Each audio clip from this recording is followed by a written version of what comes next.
નમસ્કાર વિદ્યાર્થી મિત્રો, આપણે ધોરણ 12 સાયન્સના ફિઝિક્સ વિષયના પ્રકરણ નંબર 4 ગતિમાન વિદ્યુતભારો અને ચુંબકત્વનો અભ્યાસ કરી રહ્યા છીએ. અત્યારે આપણે એમની આ જે વિડિયો લેક્ચરની સિરીઝ છે એમાં 13મો લેક્ચર ભણીશું. આજના લેક્ચરમાં મેં લેક્ચર નંબર 12 માં છેલ્લે જે વાત કરી હતી કે આપણે હવે જે છે જે કંઈ ટોપિક લેક્ચર નંબર 10 11 ની અંદર ભણ્યા અને એના આધારિત 12મા લેક્ચરમાં એ ટોપિક આધારિત જે કંઈ પાઠ્યપુસ્તકના અંદર આપણે ઉદાહરણ અને સ્વાધ્યાયના દાખલા પછી સોલ્વ કર્યા. અને હવે ત્યારે મેં લેક્ચર નંબર 12 માં એવું કીધું હતું કે ભાઈ હવે પછીના લેક્ચરમાં આપણે આ જે બે ટોપિક ભણ્યા છીએ ખાસ કરીને બાયો સાવર્ટના નિયમ અને એના ઉપયોગોથી જે કે સૂત્રને તારવણી કરી એના આધારિત આપણે નીટની અંદર પૂછાયેલા પ્રશ્નો છે એ સોલ્વ કરીશું. તો આપણે એ પ્રશ્ન તરફ અહીંયા જઈએ તો સૌથી પહેલો પ્રશ્ન પીએમટી 1990 માં પૂછાયેલો છે. પ્રશ્નને કાર્ય છે કે વિદ્યુત પ્રવાહ દરેક અતિ લાંબા સુરેખ તારથી 4 સેન્ટીમીટર, અહીંયાથી આપણને ખ્યાલ આવી જો કયું સૂત્ર આવશે. અતિ લાંબા તારની વાત છે, અનંત લંબાઈનો તાર લઈશું તો એનાથી 4 સેન્ટીમીટર અંતરે પી બિંદુએ ઉદ્ભવતું ચુંબકીય ક્ષેત્ર આપણને આપી દીધું છે. તો તારથી 12 સેન્ટીમીટર અંતરે આ જ તારના લીધે ચુંબકીય ક્ષેત્ર કેટલું હશે. તો આપણને ખ્યાલ છે મિત્રો કે અનંત લંબાઈનો તાર હોય એનાથી કોઈ r જેટલા લંબ અંતરે ચુંબકીય ક્ષેત્ર B બરાબર સૂત્ર છે આપણા પાસે μ0I/2πr. અહીંયા તમે જોવા જાઓ કે પહેલા તો આપણને એવું કીધું છે કે વિદ્યુત પ્રવાહ દરેક અતિ લાંબા સુરેખ તારથી 4 સેન્ટીમીટર અંતર મતલબ કંઈક અંતર આપણને આપ્યું છે r અને ત્યાં આગળ ચુંબકીય ક્ષેત્ર છે 10⁻⁸ ટેસ્લા.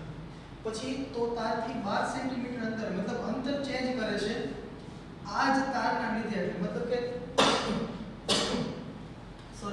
પ્રવાહ છે આપણે બદલવાનો નથી.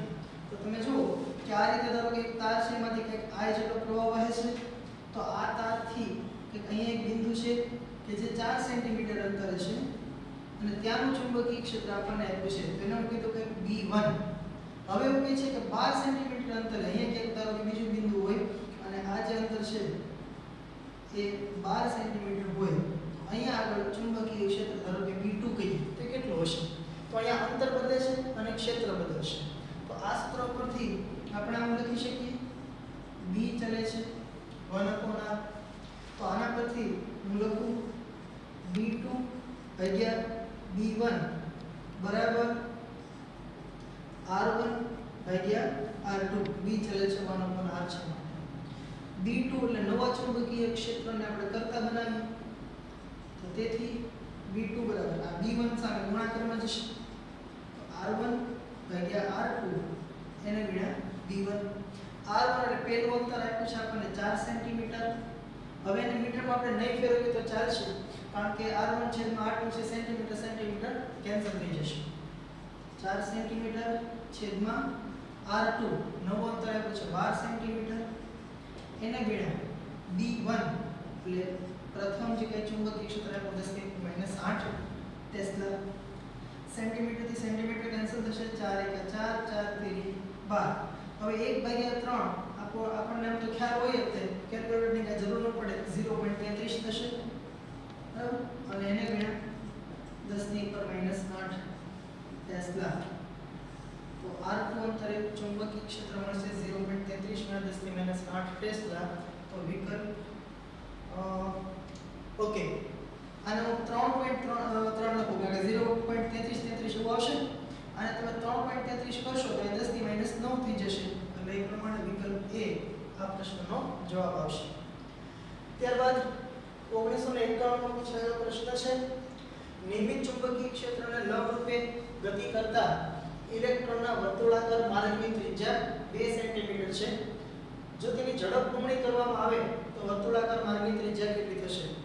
અગાઉ આપણે ઇલેક્ટ્રોન કે કોઈ પણ વિદ્યુતભારિત કણ ચુંબકીય ક્ષેત્રને લંબ રૂપે ગતિ કરતો હોય ત્યારે એના ત્રિજ્યાના સૂત્રની તારવણી આપણે અગાઉના લેક્ચરમાં કરેલી છે અને એ સૂત્રની જ્યારે મેં તારવણી કરી ત્યારે મેં તમને એક આ ખાસ યાદ રાખવાનું કીધું હતું કે ભાઈ ત્રિજ્યા ચલે છે v બરાબર. સૂત્ર આપણે જોવા જઈએ તો સૂત્ર હતું આપણી પાસે ત્રિજ્યાનું r બરાબર mv/qb. તો ત્રિજ્યા એ વેગના સમપ્રમાણમાં છે અહીંયા આગળ આપણને પહેલા ત્રિજ્યા આપી છે 2 સેન્ટીમીટર, ઝડપ બમણી કરવાની છે. તો હું કંઈક આ રીતે લખી શકું કે r2 ભાગ્યા r1 બરાબર v2 ભાગ્યા v1, કારણ કે r ચાલે છે v. r2 ને કરતા બનાવો તો v2 ભાગ્યા v1 અને r1 સામે ગુણાકારમાં જશે. તો તેથી r2 બરાબર v2, અહીંયા એવું કીધું છે કે ઝડપ બમણી કરેલી છે, તો આપણે ધારવું પડશે કે ધારો કે v1 ઝડપ છે એટલે હું v લખું તો v2 લખીએ છીએ આપણે 2v અને r1 કેટલું છે 2 સેન્ટીમીટર. v થી v કેન્સલ થશે, 2 ગુણ્યા 2 થઈ જશે 4 અને ત્રિજ્યાનો એકમ આપણે સેન્ટીમીટર રાખીશું, કારણ કે અહીંયા પણ આપણે 2 લખ્યું સેન્ટીમીટર. એટલે આ પ્રશ્નનો જવાબ આવશે 4 સેન્ટીમીટર, વિકલ્પ સી. ત્યારબાદ PMT 1992 વિદ્યુત પ્રવાહ દ્વારા તારથી r જેટલા લંબ અંતરે ચુંબકીય ક્ષેત્ર 0.4 ડેશ થશે. તો એનાથી 2r જેટલા અંતરે જો અંતર બમણું થઈ જાય છે, ચુંબકીય ક્ષેત્ર કેટલું હશે? આપણે હમણાં જે પ્રશ્ન 1990 નો જે કર્યો એના જેવો જ આ પ્રશ્ન છે.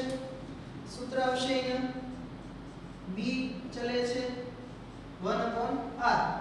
તો અહીંયા લખીશું આપણે b2 ભાગ્યા b1 બરાબર r1 ભાગ્યા r2. b2 ને કરતા બનાવશું તો b2 બરાબર r1 ભાગ્યા r2 એને ગુણ્યા b1. r1 એટલે r અંતર છે અને r2 નું અંતર છે 2r. તો b2 બરાબર r1 બરાબર r લખું તો r2 બરાબર આપણે લખીશું 2r અને b1 કેટલું થશે તો ચુંબકીય ક્ષેત્ર 0.4 ડેશ. r થી r કેન્સલ થશે, 0.4 ભાગ્યા 2 તો એ થઈ જશે 0.2. એટલે અહીંયા તમારે જવાબ આવશે 0.2 ડેશ ના વિકલ્પ A. ત્યારબાદ પ્રશ્ન નંબર 4, A અને B બે કણો ક્રમશઃ RA અને RB ત્રિજ્યાના સમકેન્દ્રીય વર્તુળો પર VA અને VB જેટલી ઝડપથી ગતિ કરે છે. તેઓનો ભ્રમણનો આવર્તકાળ સમાન આપ્યો છે આપણને. તો A અને B ની કોણીય ઝડપનો ગુણોત્તર કેટલો થશે? હવે સૌથી પહેલા તો તમે જુઓ કે આવર્તકાળ સમાન છે આવી વાત કરી છે. તો જ્યારે કોઈ વિદ્યુતભારિત કણ કોઈ ચુંબકીય ક્ષેત્રને લંબરૂપે ગતિ કરતો હોય ત્યારે વર્તુળાકાર ગતિ કરે અને એવા સમયે એના આવર્તકાળનું સૂત્ર આપણે તારવ્યું હતું 2πm/qb. બરાબર. હવે અહીંયા તમે જોવા જાઓ કે આપણને શું કહે છે કે RA અને RB ત્રિજ્યાના સમકેન્દ્રીય વર્તુળો પર VA અને VB જેટલી ઝડપથી વર્તુળને ગતિ કરે છે, તેમનો આવર્તકાળ સમાન છે. તો હું આવું લખી શકું કે TA બરાબર TB. A કણનો આવર્તકાળ અને B કણનો આવર્તકાળ છે સમાન છે. હવે આવર્તકાળ બરાબર આમ જોવા જાવ તો આપણે એવું લખી શકીએ આવૃત્તિનો વ્યસ્ત, અથવા જો આના ઉપરથી હું આમ લખું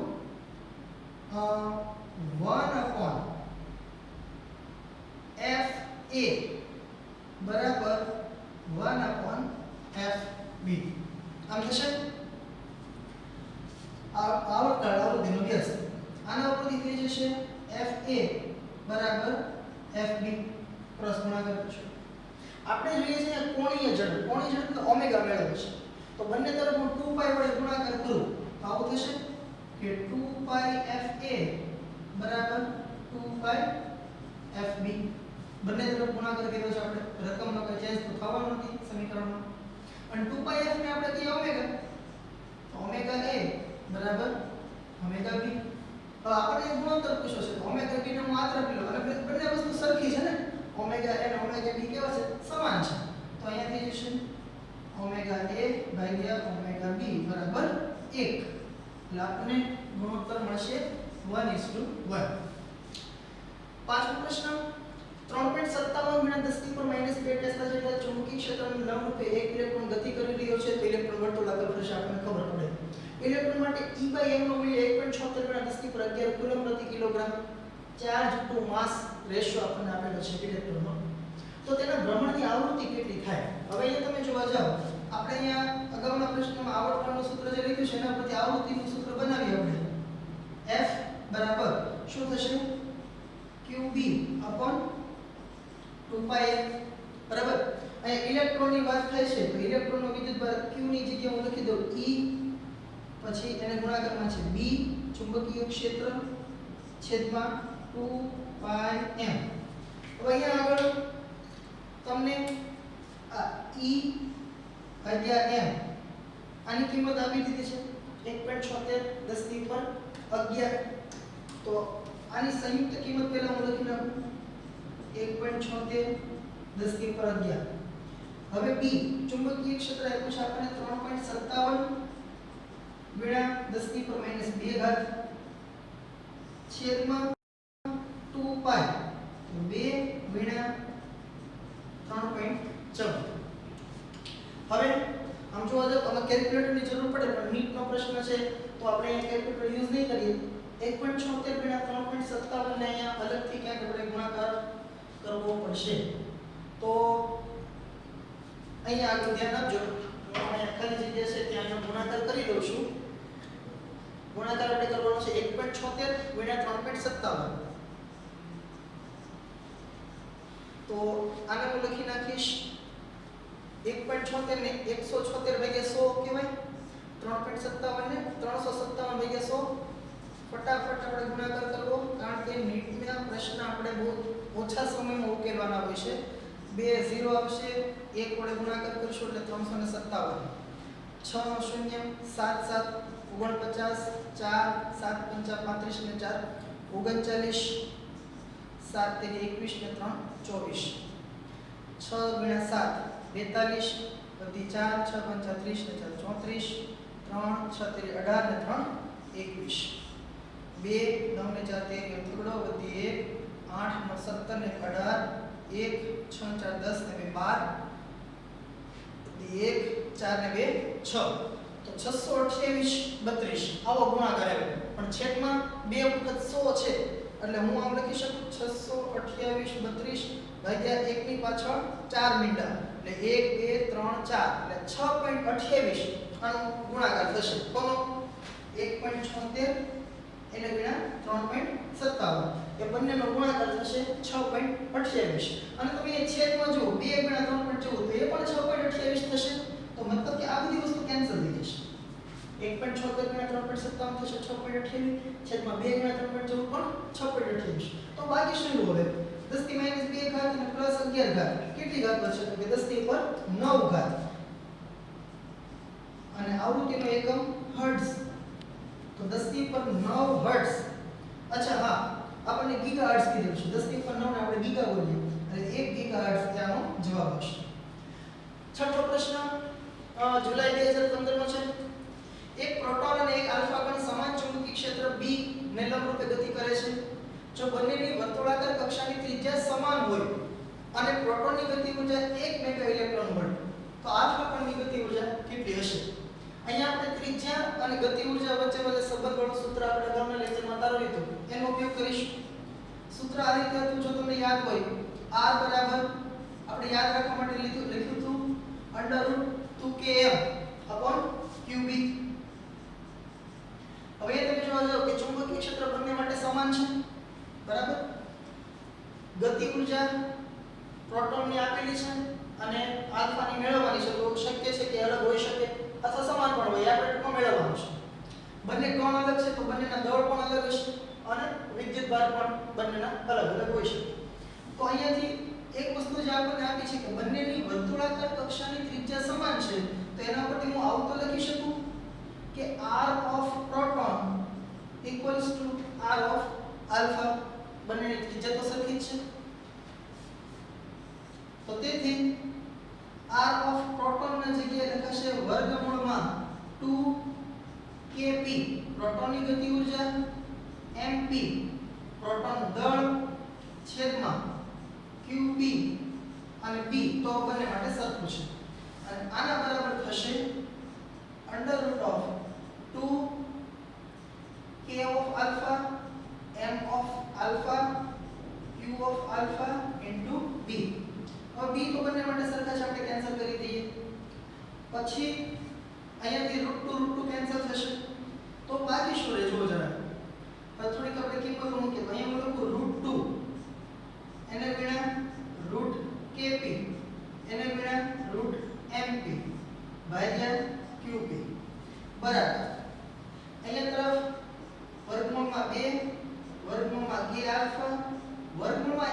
આલ્ફા આલ્ફા કણનું દળ પ્રોટોન કરતા 4 ગણું હોય આપણને ખબર છે. એટલે 4 વખત માસ ઓફ પ્રોટોન આવું લખી શકાય. છેદમાં આલ્ફા કણનું જે વિદ્યુતભાર છે એ પ્રોટોન કરતા 2 નો હોય છે. 2qp આમ લખી શકાય છે. હવે જો √2 થી √2 કેન્સલ થશે. qp qp cancel. પછી અહીંયા માસ ઓફ પ્રોટોન તો આ જે 4 વખત માસ ઓફ પ્રોટોન છે એમાં 4 ને હું વર્ગમૂળની બહાર લખી નાખું છું તો એને હું લખી શકું આ રીતે કે માસ ઓફ પ્રોટોન વર્ગમૂળમાં રહેવા દઈએ તો ગુણાકારમાં એ બહાર શું હશે 2. તો માસ ઓફ પ્રોટોન થી માસ ઓફ પ્રોટોન કેન્સલ થઈ ગયું. પછી આ 2 અને નીચે છેદમાં 2 એ પણ કેન્સલ થઈ ગયા. તો અહીંયા આગળ વધ્યું વર્ગમૂળમાં kp પ્રોટોનની ગતિ ઊર્જા. સામે તરફ વધ્યું વર્ગમૂળમાં k આલ્ફા આલ્ફા કણની ગતિ ઊર્જા. તો બે બાજુ વર્ગ કરો એટલે આપણને મળશે kp બરાબર k આલ્ફા. એટલે કે પ્રોટોન અને આલ્ફા કણની ગતિ ઊર્જા છે એ સમાન છે. તો પ્રોટોનની ગતિ ઊર્જા 1 મેગા ઇલેક્ટ્રોન વોલ્ટ, આલ્ફાની પણ હશે 1 મેગા ઇલેક્ટ્રોન વોલ્ટ. જવાબ આવશે અહીંયા ઓપ્શન A. આ પ્રશ્ન APMT 2015 માં તો પૂછાયેલો છે. એ સિવાય લગભગ 2012 માં CBSE માં પણ પૂછાઈ ગયો છે PMT. ઓકે, ત્યારબાદ સાતમો પ્રશ્ન. વિદ્યુત પ્રવાહ ધારિત અતિ લાંબા સળિતતાથી 5 સેન્ટીમીટર જેટલા લંબ અંતરે ચુંબકીય ક્ષેત્ર આપણને આપી દીધું છે 2 × 10⁻⁴ ટેસ્લા. આ સ્થાનેથી એક ઇલેક્ટ્રોન તારને લંબ રૂપે તાર તરફ 10⁻⁷ મીટર પ્રતિ સેકન્ડ ના વેગથી ગતિ કરે છે. તો એના પર લગતું ચુંબકીય બળ કેટલું છે? નીટ 2013 નો પ્રશ્ન છે અને આને આપણે આકૃતિ દોર્યા સિવાય સોલ્વ ન કરવો એવી મારી એક સલાહ છે. કારણ કે ઇલેક્ટ્રોનનો વેગ કઈ દિશામાં છે એના આધારે તમે આનો જવાબ છે લખી શકશો. આ બધું રફ વર્ક છે, હું કાઢી નાખું છું. સૌથી પહેલા આપણે આકૃતિ બનાવી આની. તો આકૃતિ કંઈક આ રીતે થશે કે એક અતિ લાંબો તાર ધારો કે એમાંથી વિદ્યુત પ્રવાહ વહે છે I. તારથી 5 સેન્ટીમીટર અંતરે, આ તારથી ધારો કે અહીંયા એક બિંદુ છે કે જે 5 સેન્ટીમીટર અંતરે છે અને અહીંયા આગળ ચુંબકીય ક્ષેત્ર આપણને તૈયાર આપી દીધું છે 2 × 10⁻⁴ ટેસ્લા. પહેલા તો તમે સમજો કે ધારો કે આપણે અહીંયા પ્રશ્નની અંદર આપણને એવું નથી કીધું કે પ્રવાહ છે કઈ દિશામાં વહે છે. મેં મારી રીતે કોઈ પણ એક દિશા લઈ લીધી છે. તમે ઈચ્છો તો તેને નીચે પણ લઈ શકો, તમે ઈચ્છો તો આ તારને આડો પણ રાખી શકો. વોટએવર તમને જે સારું લાગે એ તમે સોલ્વ કરી શકો. બધામાં જવાબ એક સરખો જ આવશે. તો અહીંયા આગળ પ્રવાહ ઉપર જાય છે, એનાથી 5 સેન્ટીમીટર દૂર અહીંયા એક બિંદુ છે. તો પહેલા તો આપણે વાત કરીએ કે જમણા હાથના નિયમની મદદથી અંગૂઠો છે પ્રવાહની દિશામાં રાખો તો આ બિંદુ આગળ ચુંબકીય ક્ષેત્ર જે છે એ અંદર તરફ જતું હશે. બરાબર? કદાચ તમને એવો પ્રશ્ન થાય કે ભાઈ આપણને પ્રશ્નમાં એવું થોડું કીધું છે કે આ તરફ જ બિંદુ છે, એ બિંદુ તો આ તરફ પણ હોઈ શકે. તો એ તરફ લેશો તો પણ કોઈ વાંધો નથી. કદાચ હું બિંદુ અહીંયા લઉં, બરાબર, તો ચુંબકીય ક્ષેત્ર છે બહાર આવતું હશે. ક્લિયર છે આટલી વાત? ઓકે. હવે શું કહે છે કે એ બિંદુ પાસેથી આ સ્થાનેથી એક ઇલેક્ટ્રોન તારને લંબ રૂપે તાર તરફ 10⁻⁷ મીટર પ્રતિ સેકન્ડના વેગથી ગતિ કરે છે. હવે જો તમે આ બિંદુની વાત કરતા હો તો ઇલેક્ટ્રોન જે છે તાર તરફ આમ ગતિ કરે છે. ખ્યાલ છે? આમ. બરાબર? અને જો આ બિંદુની વાત કરતા હો તો ઇલેક્ટ્રોન આમ ગતિ કરતો હશે. બરાબર? પણ કોઈ પણ કિસ્સો તમે લ્યો એમાં એક વસ્તુ તો ખરી કે જે ઇલેક્ટ્રોનનો વેગ જે છે એ ચુંબકીય ક્ષેત્રને લંબ રૂપે હશે. જો આ બિંદુ આપણે લીધું હોય તો ચુંબકીય ક્ષેત્ર અંદર જાય છે અને વેગ છે આમ હશે. કારણ કે આપણને પ્રશ્નમાં કીધું કે તાર તરફ આવે છે. આ શબ્દ બહુ અગત્યનો છે. આ બિંદુ લ્યો તો ચુંબકીય ક્ષેત્ર બહાર હશે, ઇલેક્ટ્રોન છે આમ જતો હશે, તો પણ બંને એકબીજાને લંબ હશે. આ વસ્તુ આપણા માટે અગત્યની છે. તો હવે આ ઇલેક્ટ્રોન ઉપર કેટલું બળ લાગે તો તમે જુઓ કે ઇલેક્ટ્રોનનો વેગ આપ્યો છે આપણને, ત્યાં આગળનું ચુંબકીય ક્ષેત્ર આપી દીધું છે. તો આમ જોવા જાવ તો આ શરૂઆતના જે લેક્ચર હતા કે ગતિમાન વિદ્યુતભાર ઉપર લાગતા ચુંબકીય બળ F બરાબર q v × b અને એને આપણે સાદુરૂપ આપીને લખતા qvb sin θ.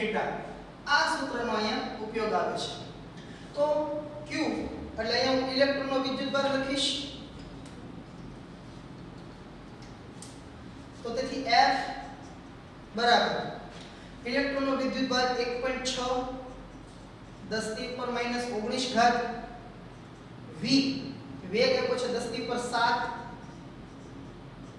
પછી b ચુંબકીય ક્ષેત્ર છે 2 ગુણ્યા 10⁻⁴ sin થીટા ની કિંમત 1 થાય. આ ખાસ સમજવાની વાત હતી આપણે અહીંયા કે ધારો કે ચુંબકીય ક્ષેત્ર અંદર હોય તો વેગ આમ હશે એટલે v અને b એકબીજાને લંબ હશે, એમની વચ્ચેનો ખૂણો 90 ડિગ્રી છે. અહીંયા જુઓ તો પણ 1 થશે એટલે અહીંયા હું લખીશ sin 90 ડિગ્રી. હવે 2 ગુણ્યા 1.6 16 દુ 32 એટલે એ થશે 3.2. અહીંયા -4 અને -19 એટલે -23 ઘાત અને +7 એટલે -16 ઘાત બાકી રહેશે. sin 90 ની કિંમત 1 થાય. બળનો એકમ લખીશું ન્યૂટન. તો આમ આ પ્રશ્નનો જવાબ મળશે 3.2 ગુણ્યા 10⁻16 ન્યૂટન. તમને જે વિકલ્પો આ પ્રશ્નના અહીંયા મેં લખેલા છે એમાં જવાબ આવશે વિકલ્પ સી. ઓકે, તો આ આપણે અમુક પ્રશ્નો જ હજી લીધા છે. અત્યારે મેં તમને અહીંયા જે છે એ 7 પ્રશ્ન જે અગાઉના પરીક્ષા વર્ષોના નીટમાં કે પીએમટીમાં જે પૂછાઈ ગયા છે કરાવ્યા છે. આમ જોવા જશો તો હજી તમને આના કરતાં વધારે પ્રશ્નો છે મળી રહેશે. અંદાજે આ ટોપિકને આધારિત જો આપણે પ્રશ્ન નીટમાં પૂછાયેલા છેલ્લા 32 વર્ષોના જો આપણે જોવા જઈએ તો લગભગ હું એવું માનું છું કે 15 કે 16 પ્રશ્નો એવા છે કે જે આ ટોપિક આધારિત નીટમાં પૂછાઈ ગયા છે. એમાંથી અહીંયા મેં થોડાક દીધા છે, બાકીના તમે લોકો જાતે છે તમે શોધો અને એને સોલ્વ કરો અથવા તો તમને અસાઇનમેન્ટ કે ડીપીપી સ્વરૂપે મળી જશે.